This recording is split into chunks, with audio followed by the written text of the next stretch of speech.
శ్రీమతి నమః. ఏదైనా ఒక పుణ్యక్షేత్రం పవిత్రత కోల్పోయింది అన్నా, అక్కడ ఏదైనా చెత్తా చెదారం పెరిగిపోయింది అన్న కారణం ఈ మధ్య కాలంలో చాలా మందికి ఒక ఫ్యాషన్ అయిపోయింది. ఏంటంటే తెలుగు వాళ్ళు పాడు చేసేస్తున్నారండి, తెలుగు వాళ్ళు వస్తున్నారు అక్కడికి, తెలుగు వాళ్లే ధ్వంసం చేసేస్తున్నారండి అని మాట్లాడతారు. తెలుగు వాళ్ళు తప్పితే ఇంకెవరు ఏ భాష వాళ్ళు అక్కడికి రావటం లేదా? ఒక పుణ్యక్షేత్రాన్ని కాపాడుకోవాల్సిన బాధ్యత మన మీద ఉంది, నేనేం కాదు అని చెప్పటం లేదు. కానీ తెలుగు వాళ్ళు అని స్పెసిఫై చేసి వాళ్ళ మీద ఒక స్టాంపు గుద్దేసి తెలుగు వాళ్ళ వల్లే నాశనం అయిపోతుంది అంటాం, అది కూడా మన తెలుగు వాళ్ళే అంటున్నారు. పోనీ పరాయి వాళ్ళు అంటున్నారు అంటే వేరే మాట, దాన్ని ఏమో సరిపెట్టుకోవచ్చు, వాళ్ళకేమో కుళ్ళుబుద్ధులు ఎక్కువైపోయాయి కాబట్టి అలా మాట్లాడుతున్నారని. కానీ తెలుగు వాళ్ళే అంటారు మన పుణ్యక్షేత్రాల్ని తగలేసేస్తున్నది తెలుగు వాళ్ళే అని. మిగతా వాళ్ళు ఎవరు రావటం లేదా? మన తిరుమలకి ఎంతమంది తమిళ వాళ్ళు వస్తారు, ఎంతమంది పరాయి భాష వాళ్ళు వస్తూ ఉంటారు. వాళ్ళు ఎవరైనా సరే మనం ఏమైనా అంటామా తమిళ వాళ్ళు వచ్చారు అందుకే నాశనం చేసేసారు అని? ఎప్పుడైనా మన నోట్లోంచి వస్తున్న ఒక్క మాటైనా సరే రాదు. మనకు అందరూ కావాలి, మనం అందరినీ కలుపుకుని పోతాం కాబట్టి మనం ఎవరిని కూడా పేరు పెట్టి మాట్లాడం.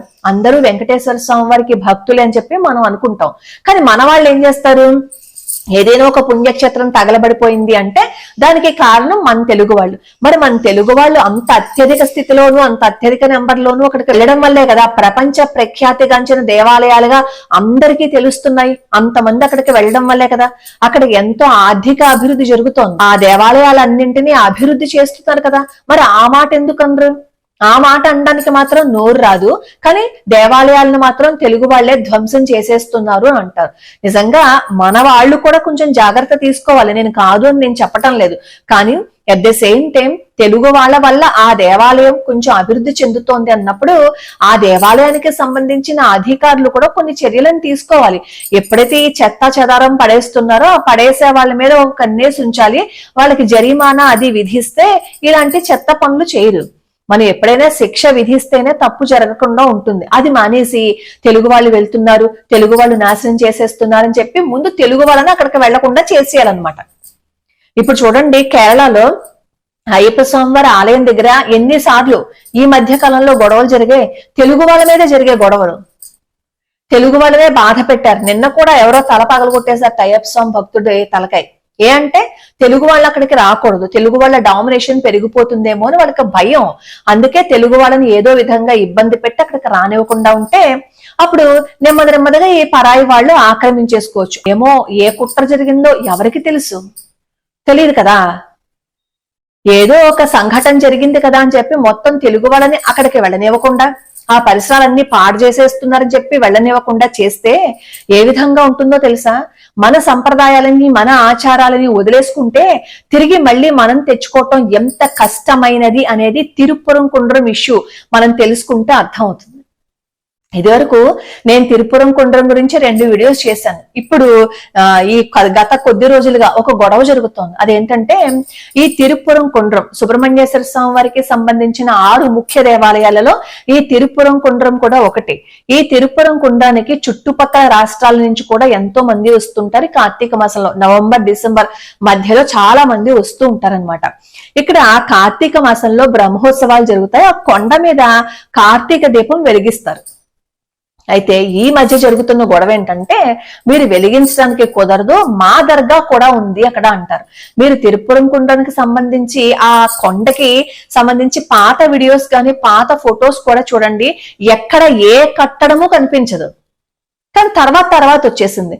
14వ శతాబ్దంలో ఏమైంది అంటే మన ఆ హిందూ దేవాలయాలు ఏదైతే ఉన్నాయో దాన్ని పాక్షికంగా పడగొట్టేశారు, ధ్వంసం చేసేశారు. ధ్వంసం చేసేస్తే కుమార కంపరాయులు ఏం చేశారు అంటే ఈ సికిందర్ షా మీద యుద్ధం చేసి ఆ సికిందర్ షాని ఓడించారు. అప్పుడు సికిందర్ షా ప్రాణాలు కోల్పోయారు. ఆ తర్వాత విజయనగర రాజులు ఏం చేశారు, మళ్ళీ పునర్నిర్మించారు అనమాట ఆ దేవాలయాలన్నింటినీ. విజయనగర రాజులు మళ్ళీ పునర్నిర్మించిన తర్వాత మళ్ళీ అక్కడ సికిందర్ షా ప్రాణాలు వదిలేశాడు కాబట్టి అక్కడ మా దర్గా నిర్మించుకుంటామని చెప్పి ఆక్రమించేసుకున్నారు. దర్గా నిర్మించుకున్నారు, మసీదుని కట్టుకున్నారు. వాళ్ళేమో కొంత ప్రదేశాన్ని వాళ్ళు ఆక్రమించేసుకున్నారు పరాయి మతస్థులు. అయితే 2025 మొన్న కూడా గొడవ జరిగింది. అక్కడ జంతు బలులు అవి ఇస్తుంటే కుదరదు, మా కొండ మీద జంతు బలులు ఎలా ఇస్తారని చెప్పి మన వాళ్ళు కూడా గొడవ పెట్టారు. ప్రతి దానికి గొడవ పడే సాధించుకోవాల్సి వస్తుంది. అసలు 1923లో స్థానిక సబార్డినేట్ కోర్టు ఏం చేసింది అంటే, ఈ తిరుపురం కుండానికి సంబంధించి 176 ఎకరాలు ఏదైతే విస్తీర్ణం గల స్థలం ఉందో అది మురుగన్కి సంబంధించిందే. కేవలం అక్కడ ఏదైతే సికిందర్ షా పేర దర్గాను మసీదును నిర్మించుకున్నారో అది మాత్రమే వాళ్ళకి చెందుతుంది. అలాగే ఆ కొండ మీద ఈ పరాయి మతస్థులు కొత్తగా నిర్మించవలసిన కట్టడాలు ఏవైనా ఉంటే నిర్మించకూడదని చెప్పి నిషేధ ఆజ్ఞలను కూడా జారీ చేసింది. 1923లోనే మనకి చెందిందని చెప్పి ఆర్డర్స్ ఇచ్చేసింది. అయితే ఇప్పుడు ఈ కొండ మీద ఒక రాతి స్తంభం ఉందన్నమాట.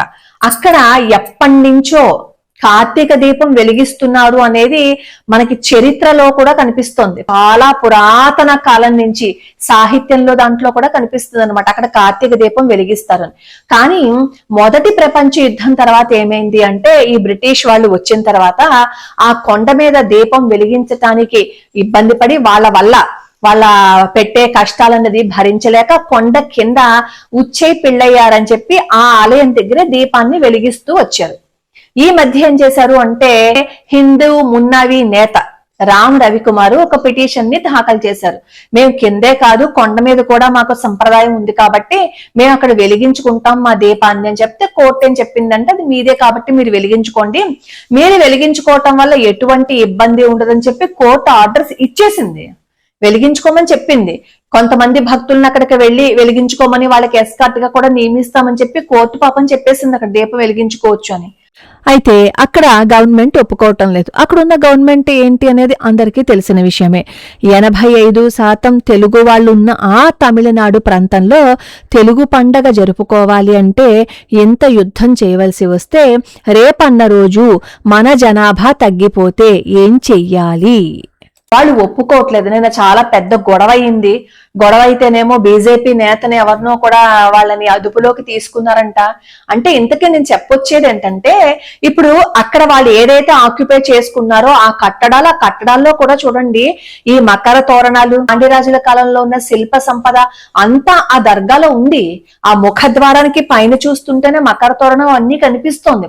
ఎదురుగుండా అవన్నీ కనిపించినా సరే మనది కాదు అంటారు, మనది తీసుకుంటారు, మనది కాదు అంటారు, మన మీద దౌర్జన్యాన్ని చూపిస్తారు. అంటే మొదటి ప్రపంచ యుద్ధం సమయంలో దీపారాధన పైన చేయకుండా అక్కడ ఆపేసి కింద చేయటం వల్ల ఇప్పుడు మళ్ళీ మనం పైన చేసుకోవాలి అని అనుకుంటే ఎంత గొడవ చేస్తున్నారు చూడండి. అంటే మనం చేసేది ఏదైతే సంప్రదాయము ఆచారము ఉందో దాన్ని మధ్యలో ఆపేస్తే మనం మనది అని నిరూపించుకోవటానికి ఎంత కష్టపడాల్సి వస్తుందో.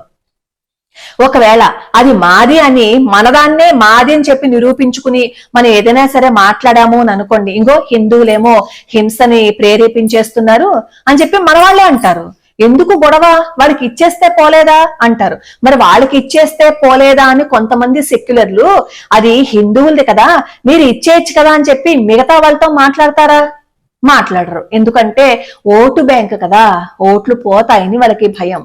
కోర్టు తీర్పిచ్చినా మీదే, మీరు వెలిగించుకోవచ్చు, మీది తప్ప ఇంకెవరిది కాదు, మీరు వెలిగించుకోవచ్చు అని చెప్పినా కానీ మన దౌర్భాగ్యం ఏంటంటే, అక్కడ ఆ కొండ మీద దీపారాధన వెలిగించుకోవాలి అన్నా సరే ఎంత యుద్ధం చేయవలసి వస్తుందో చూడండి. అంటే ప్రతిదాన్ని కబ్జా చేసేశారు. ఇప్పుడు ఈ కార్తీక దీపాన్ని కూడా మనం అక్కడ వెలిగించుకోకుండా కబ్జా చేసేయాలని చూస్తున్నారు. రేపు మళ్ళీ డిసెంబర్ 12న మళ్ళీ ఇది కేసుకి సంబంధించి విచారణ జరుగుతుందట, చూద్దాం. ఇంకంతే, మన దేవాలయాల మీద వాళ్ళు స్వాధీనం చేసుకుంటారు, వాటి మీద విచారణ జరుగుతూనే ఉంటుంది. సంవత్సరాలు జరుగుతుంది. ఈ అయోధ్యకు సంబంధించి రామ మందిరం మీద ఎన్ని సంవత్సరాలు జరిగింది చెప్పండి విచారణ? 500 ఏళ్ల తర్వాత మంది అని అనిపించుకున్నాం. మనమేమి గొడవ పడవలసిన అవసరం లేదు. కానీ మనది అని చెప్పి కోర్టు నుంచి మనం తెచ్చుకున్నా సరే మనకి ఇవ్వలేని పరిస్థితి ఎందుకు ఏర్పడుతోంది అనేది ఒక్కటి ఆలోచించండి చాలు. ఇలా దేవాలయ ఆస్తులు ఎన్ని కబ్జా చేసినా హిందువులు నోరు మూసుకుంటే అది మత సామరస్యం, తిరగబడితే వివాదాలు రెచ్చగొట్టేవారిగా చిత్రీకరిస్తారు సెక్యులర్ వాదులు.